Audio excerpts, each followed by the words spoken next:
अस्सलाम वालेकुम। बिस्मिल्लाहिर्रहमानिर्रहीम। रब्बि इश्रह ली सदरी व यस्सिर ली अमरी वहलुल उक़दतम मिन लिसानी यफ़क़हू क़ौली। आज हम आपके सामने दो तीन ख़बरें रखेंगे और उन पे थोड़ा सा तबसरा भी करेंगे। देखें, आज की पहली ख़बर यह है कि अकबर एस बाबर, जो कि पाकिस्तान तहरीक इंसाफ के बानी लोगों में से थे, जो यानी कि शुरुआत के जो मेंबरान थे उनमें से बानी मेंबर थे, अब उनको 10-12 साल पहले तहरीक इंसाफ ने निकाल दिया पार्टी से, और वो हैं कि वो पार्टी छोड़ने का नाम ही नहीं ले रहे, और वो हर उस चीज़ में शामिल हो जाते हैं जिसमें पार्टी का नुकसान होना होता है। पार्टी के नुकसान के दरपे हैं, वो हर चीज़ वो ऐसी करेंगे जिससे पार्टी को नुकसान है। अब इससे आप ये देखें कि उनके पीछे कौन है जो उन पे इन्वेस्टमेंट कर रहे हैं, कौन है जिसे उनकी आशीर्वाद हासिल है, और उनके ज़राए आमदन का भी नहीं पता कि वो कहाँ से कमाते हैं। इतने महंगे महंगे करोड़ों रुपए वाले वो वकील करके सुप्रीम कोर्ट पहुंच जाते हैं, सिर्फ इसलिए कि पार्टी का इलेक्शन ठीक नहीं हुआ, इंट्रा पार्टी इलेक्शन, और इनसे बल्ले का निशान ले लिया जाए। ये सब कुछ करने के लिए वो सिर्फ तखरीबी जहनीत के हामिल हैं वो, और वो इस चीज़ के पीछे पड़े हुए हैं।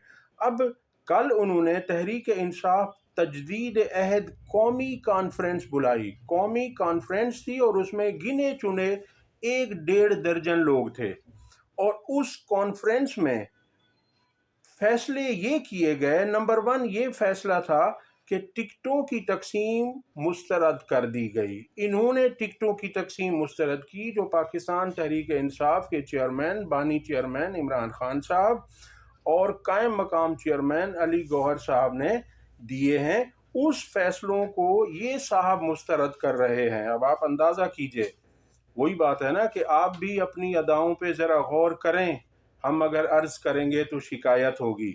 नंबर दूसरा फैसला इसमें यह किया गया कि तहरीक इंसाफ के तमाम बैंक अकाउंट्स मुंजमद किए जाएं, और तीसरा फैसला इस कॉन्फ्रेंस में ये हुआ कि गलत लोगों को बाहर निकाला जाए।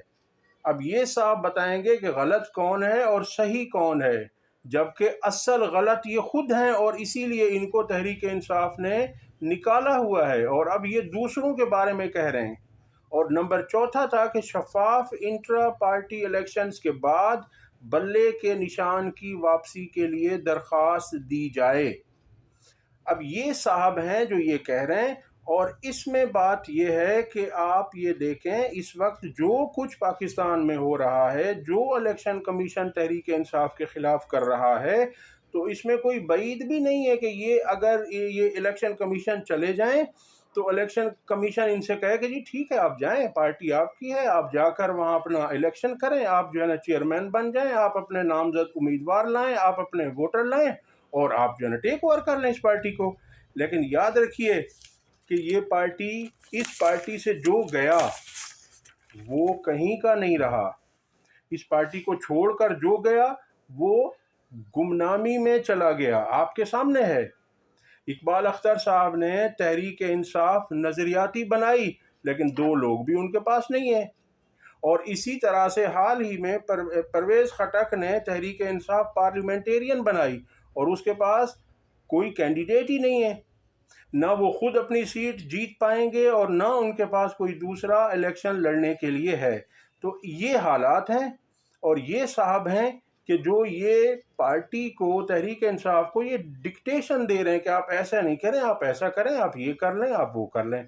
तो आप खुद जो है ना देखिए कि क्या हो रहा है, और इनके पीछे कौन लोग हैं, कौन से इदारे हैं, और इनको कौन कौन इस्तेमाल कर रहा है। दूसरी खबर यह है कि तहरीक इंसाफ के उम्मीदवार और नामवर वकील सलमान अकरम राजा साहब ने लाहौर हाई कोर्ट में एक पिटीशन दायर की थी, जिसमें उनका कहना ये था कि हम चूँकि तहरीक इंसाफ के प्लेटफॉर्म से इलेक्शन लड़ रहे हैं, सिर्फ हमारे पास इलेक्शन सिंबल नहीं है, बैट का निशान नहीं है, बाकी हम हैं तो पार्टी के। तहरीक इंसाफ ने हमें टिकट्स जारी किए हैं और हमारी पार्टी तहरीक इंसाफ है, तो हमें आज़ाद उम्मीदवार क्यों करार दिया जा रहा है। तो इस चीज़ के हक़ में फ़ैसला दिया जाए कि हम पार्टी के उम्मीदवार हैं, हम आज़ाद नहीं हैं, सिर्फ हमारे पास बैट का निशान नहीं है।